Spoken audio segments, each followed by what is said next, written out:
ಮಾಡಿರೋ ಆರೋಪವನ್ನು ಒತ್ತುಕೊಂಡಿರುವಂತಹ ಆರೋಪಿಗಳಿಗೆ ಸುಪ್ರೀಂ ಕೋರ್ಟ್ ಇವತ್ತು ಅತ್ಯಂತ ಸರಳ ರೂಪದಲ್ಲಿ, ಅತ್ಯಂತ ಗಂಭೀರ ಪದಗಳಲ್ಲಿ, ಅತ್ಯಂತ ಪ್ರಬಲ ಸಂದೇಶವನ್ನು ಸಮಾಜಕ್ಕೆ ಕೊಟ್ಟಿದೆ. ತಪ್ಪು ಮಾಡುವ ಸೆಲೆಬ್ರಿಟಿಗಳು ಕೂಡ ಈ ತೀರ್ಪು ಸಂದೇಹ ಪಾಠ ಆಗಬೇಕು. ತಪ್ಪು ಮಾಡುವಂತಹ VVIPಗಳಿಗೂ ಕೂಡ ಈ ತೀರ್ಪೊಂದು ಪಾಠ ಆಗಬೇಕು. ನಾಮಾಠೆ ಶಾಸನಂ, ನಾನು ಮಾಡಿದ್ದೇ ಆಟ, ನಾನು ಹೇಳೋದೇವ ದೇವ ಏನೋದು ವೇದವಾಕ್ಯ ಅಂತ ತಿರುಗಾಡ್ತಾರಲ್ಲ, ಅಂಥವರಿಗೂ ಪಾಠ ಆಗಬೇಕು.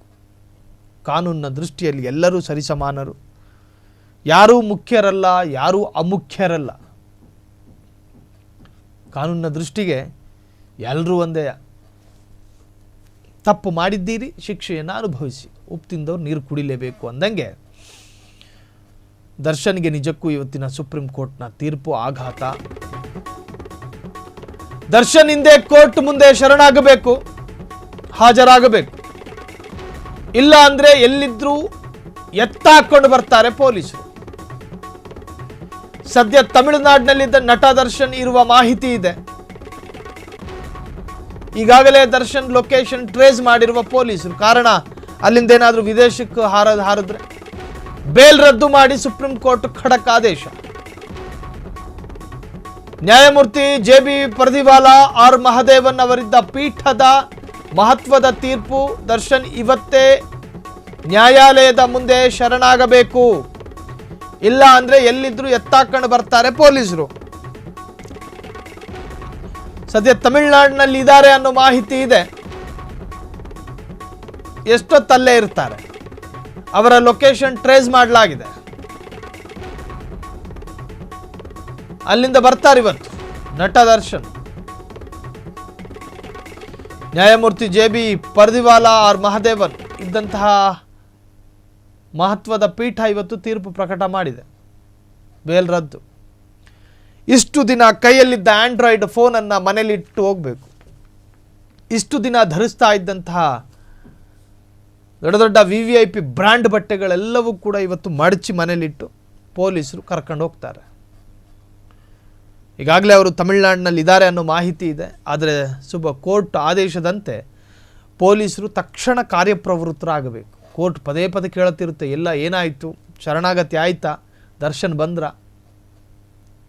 ಪೊಲೀಸರಿಗೆ ಒತ್ತಡಗಳಿರ್ತಾವೆ. ದುಡ್ಡಿನ ಏಟನ್ನು ಸಹಿಸಿಕೊಳ್ಬೋದು, ನ್ಯಾಯಾಲಯದ ಏಟನ್ನು ಸಹಿಸಿಕೊಳ್ಳಕ್ಕಾಗಲ್ಲ. ಹಸಿವಿನ ಏಟನ್ನು ಸಹಿಸ್ಕೋಬಹುದು, ಆದರೆ ನ್ಯಾಯಾಲಯದ ಏಟನ್ನು ಸಹಿಸ್ಕೊಳ್ಳಕ್ಕಾಗಲ್ಲ. ಆದೇಶ ಅಂದರೆ ಆ ಕಟ್ಟಾಜ್ಞೆ, ಅದು ಪಾಲನೆ ಆಗಲೇಬೇಕು. ಪೊಲೀಸರು ಎಲ್ಲ ತರಹದ ಪ್ರಿಪರೇಷನ್ ಮಾಡ್ಕೊಂಡಿರ್ತಾರೆ. ಎಲ್ಲಿಂದೋ ಕರ್ಕ ಬರಬೇಕು, ಎಲ್ಲಿ ಅವ್ರನ್ನ ಕ್ಯಾಚ್ ಮಾಡಬೇಕು, ಎಲ್ಲ ಅವ್ರನ್ನ ಹಿಡಿಬೇಕು.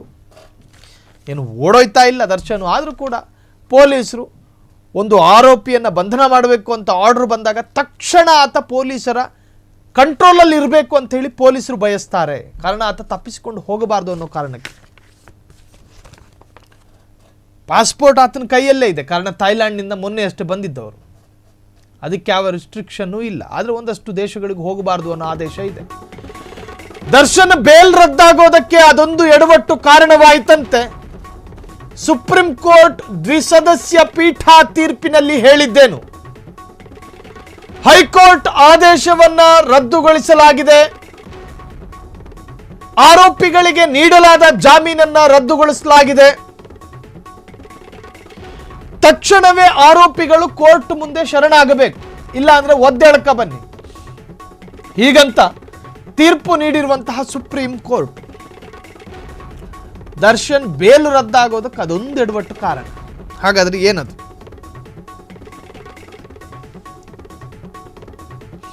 ಸುಪ್ರೀಂ ಕೋರ್ಟ್ನ ದ್ವಿಸದಸ್ಯ ಪೀಠ ಹೇಳಿದ್ದೇನು, ಯಾಕೆ ರದ್ದಾಯಿತು? ದರ್ಶನ್ ಬೇಲ್ ಸಿಕ್ಕಿದ್ದೇ ಆಶ್ಚರ್ಯ. ಸುಪ್ರೀಂ ಕೋರ್ಟಿಗೆ ಹೆಂಗ್ ಕೊಟ್ರಿ ಅಂತ ಕೇಳ್ತಾರೆ. ನೀವು ಸ್ವತಂತ್ರ ವಿವೇಚನೆಯನ್ನು ಬಳಸ್ಕೊಂಡಿದ್ದೀರೇನು? ಕೊಲೆ ಪ್ರಕರಣದ 2ನೇ ಆರೋಪಿ ಆಗಿದ್ದಂತಹ ದರ್ಶನ್, ಕೊಲೆಗೆ ಅತ್ಯಂತ ಸಾಮೀಪ್ಯ ಇರುತ್ತೆ ದರ್ಶನ್ನ ಪಾತ್ರ. ಎರಡನೇ ಆರೋಪಿ ಅಂತ ಚಾರ್ಜ್ ಶೀಟ್ ಹೆಂಗಾಗುತ್ತೆ? ಮತ್ತು ಪೊಲೀಸರು ಸುಮ್ಮನೆ ಕತೆ ಬರ್ಕೊಂಡು ಹೋಗ್ತಾರೆ ಚಾರ್ಜ್ ಶೀಟ್ ಪೇಪರ್ನಲ್ಲಿ. ಕ್ಷಣ ಕ್ಷಣದ ಸುದ್ದಿಗಳಿಗಾಗಿ ಫ್ರೀಡಂ ಟಿವಿ ಸಬ್ಸ್ಕ್ರೈಬ್ ಮಾಡಿ, ಲೈಕ್ ಮಾಡಿ ಹಾಗೂ ಫಾಲೋ ಮಾಡಿ. ಹೊಸ ಸುದ್ದಿಗಳ ನೋಟಿಫಿಕೇಶನ್ಗಾಗಿ ಬೆಲ್ ಐಕಾನ್ ಮೇಲೆ ಕ್ಲಿಕ್ ಮಾಡಿ.